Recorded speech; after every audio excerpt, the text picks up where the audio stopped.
Jeff.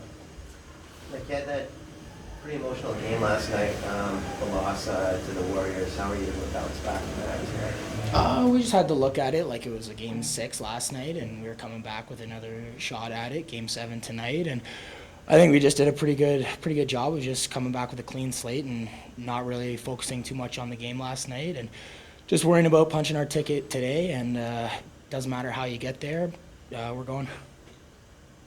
Ryan, for you, your boys put in a great effort today. You peppered their net minor with shots, had a lot of great opportunities. Talk about the effort put out by your team today.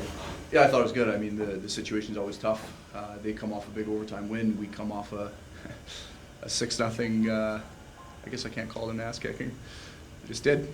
Tough for our guys, and I think they did real well. Just being simple, coming back like a game 7. And we talked before yesterday's game that we had to treat it as a game 6. Because if there was a loss, we got to come back for game 7, and not easy.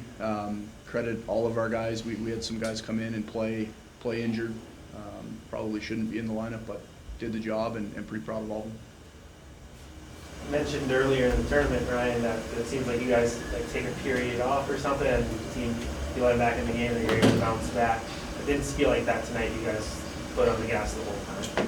Yeah, I mean, I liked how we played. This was the first game that had a playoff game feel to it.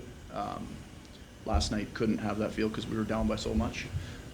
So I mean, I think we did a good job being simple, just getting pucks in behind their D, and it's the first night that we didn't have any lapses in our game.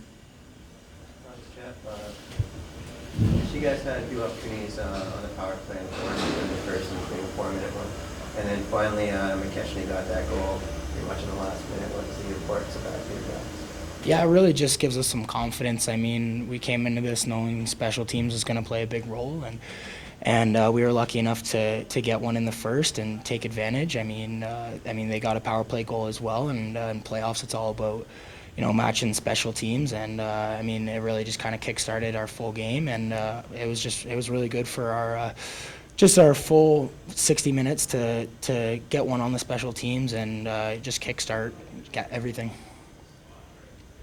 On the flip side, Jeff, where you scored a late power play goal at the end of the second, kind of, and they're the defending national champs, right? So what was the mindset going into the third period there with maybe those two factors and last night as well? Yeah, all through playoffs, we've been pretty solid with our game management, and I think we were pretty confident with a 2-1 lead. I mean, we talked about how at the beginning of the season, if someone would have offered us a shot at the RBC Cup with a 1-goal lead for 20 minutes, we would have taken it in a heartbeat. And you know what, we just had everybody come together and really buy into our systems and be pretty disciplined for 20 minutes and just hold on to that 2-1 lead. Coach, what was your approach to playing Portage, the team that lost twice in 3 months, even twice in 5 days? Do you have some sort of book on them? Is there a game plan specific that was tailored to them? I mean, a little bit. We obviously watched them play here this week and watched some video prior to coming, but we really tried to play a simple game against them. They're big, they're physical.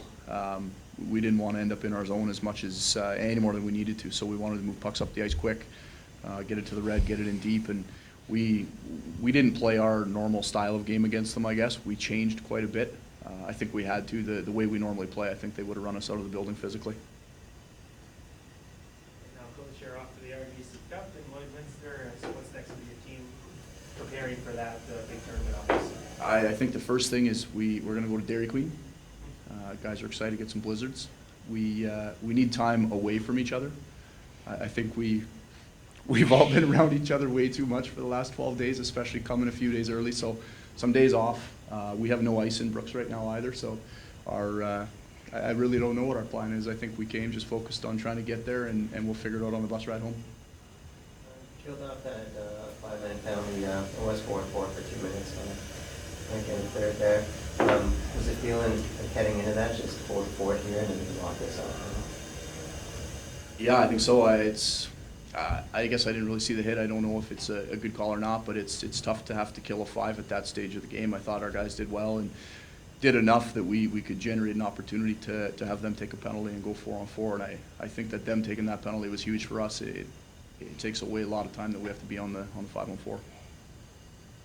Just with Like not winning the Western Canada Cup or still getting the berth, can that give you some kind of motivation heading into the RBC Cup?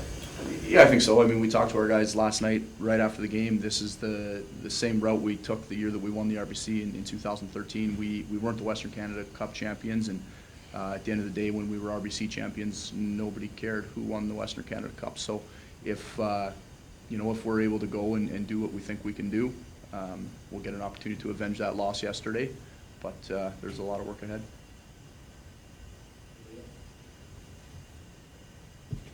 Cool.